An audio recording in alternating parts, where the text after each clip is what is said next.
Now let us discuss the formula use in product और value added method. सबसे पहले हमने क्या देखा था?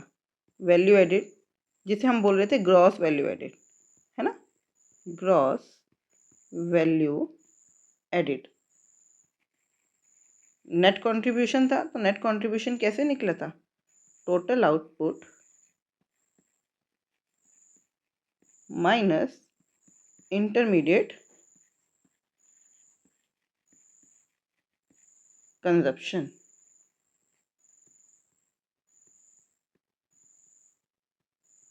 क्लियर? ये तो हो गया हमारा फर्स्ट। सेकंड हमने देखा था change of inventory. Change of inventory, change of inventory याद आ रहा है क्या था? Total output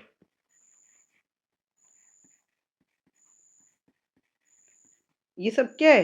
in a year, सब एक साल की बात हो रही है। Total output in a year लिखने की अब मैं ज़रूरत नहीं है, क्योंकि मैं ये बात आपको बता चुकी हूँ, क्योंकि ये हमारा एक एनुअल ईयर की बात है, पीरियड ऑफ टाइम की बात है।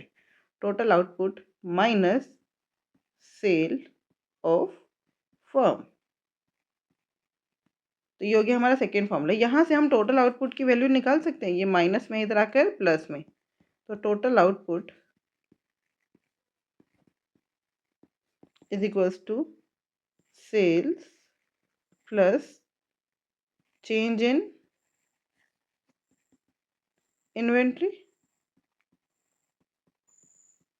अब क्या इस टोटल आउटपुट की वैल्यू मैं इस वाले फॉर्मूले में रख सकती हूँ, है ना? तो क्या हो गया हमारा?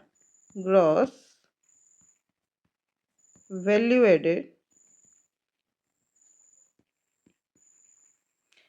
Is equals to sales plus change in inventory. देखो, अगर नहीं समझ आए तो दोबारा से मैं वैल्यू लिख देती हूँ। ग्रॉस वैल्यू एडिड का फॉर्मूला क्या है? टोटल आउटपुट या टोटल प्रोडक्शन, जो भी बोलो आप, total output minus intermediate consumption, right? और टोटल आउटपुट क्या है? Sales plus change in inventory.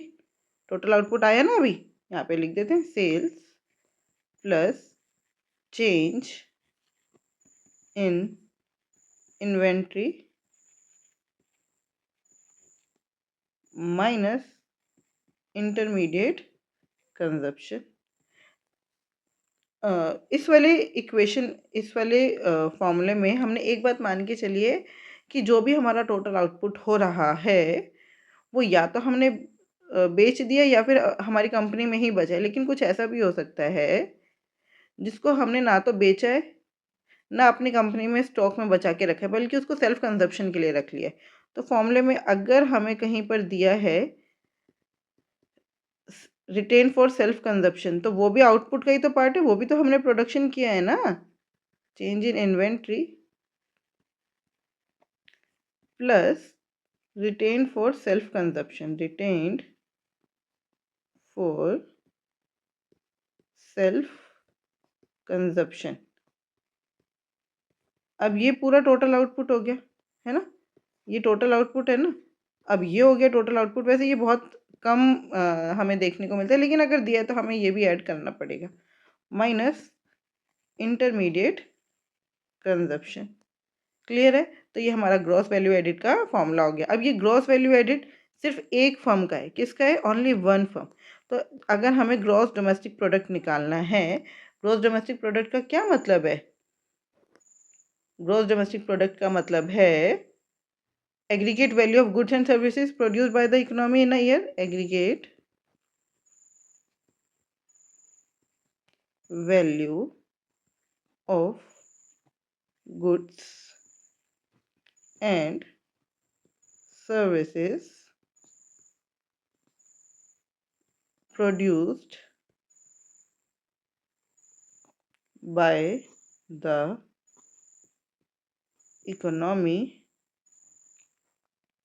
in a year. ठीक है? तो ये हो गया। तो ये क्या हुआ?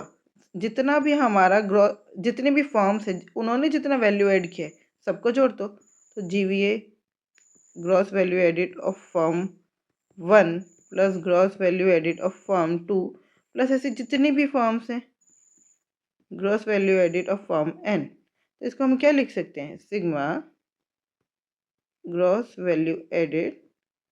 सिग्मा का क्या मतलब है, समेशन, सबका समेशन, कहाँ से, आई इज इक्वल टू 1 से लेकर एन तक जितने भी फॉर्म्स हैं उन सबका हमने ग्रॉस वैल्यू एडिशन ऐड कर दिया, तो हमें क्या मिल जाएगा, ग्रॉस डोमेस्टिक प्रोडक्ट। क्या मिल जाएगा हमें, ग्रॉस डोमेस्टिक प्रोडक्ट। और ग्रॉस डोमेस्टिक प्रोडक्ट का क्या मतलब है, aggregate value of goods and services produce by the economy in a year. और अगर हमें नेट निकालना है, net domestic product, net domestic product क्या हो जाएगा, जीडीपी माइनस डेप्रिसिएशन। क्लियर। तो ये हमारे सारे फॉर्मूलेस थे जो हमने यूज़ करे हैं प्रोडक्ट मेथड में या वैल्यू एडेड मेथड में। आई होप यहाँ पे आपको सब क्लियर हो गया। ये जिस्ट है हमारे पूरे लेक्चर का, जो इससे पहले वाला हमारा लेक्चर था। तो ये फॉर्मूले आपको बहुत अच्छे से पता होना चाहिए। कोई भी डाउट है तो उसको क्लियर कीजिए। फॉर्मूले में कोई गड़बड़ नहीं होनी चाहिए, जीबीए का फॉर्मूला। और अगर आपको सीधा सीधा जीडीपी बोल दिया जाए, सारी फॉर्म्स की इकट्ठी बात हो रही है, तो भी फॉर्मूला यही रहेगा। अगर उन्होंने अलग अलग फॉर्म की बात नहीं हो रही है, सबको मिला के ही बात करें, तो भी फॉर्मूला क्या रहेगा, जीडीपी बराबर है total output minus intermediate consumption. और टोटल आउटपुट क्या होता है, sales plus change in stock या इन्वेंट्री। और अगर सेल्फ कंजप्शन के लिए रखा है तो retain for self consumption, right, minus intermediate consumption. Clear है। तो ये हमारा जीडीपी का फॉर्मूला क्रिएट हो गया। जीडीपी बोल दो या जीवीए बोल दो, जीवीए अलग अलग निकाल के सबको ऐड कर देंगे तो भी जीडीपी आ जाएगा।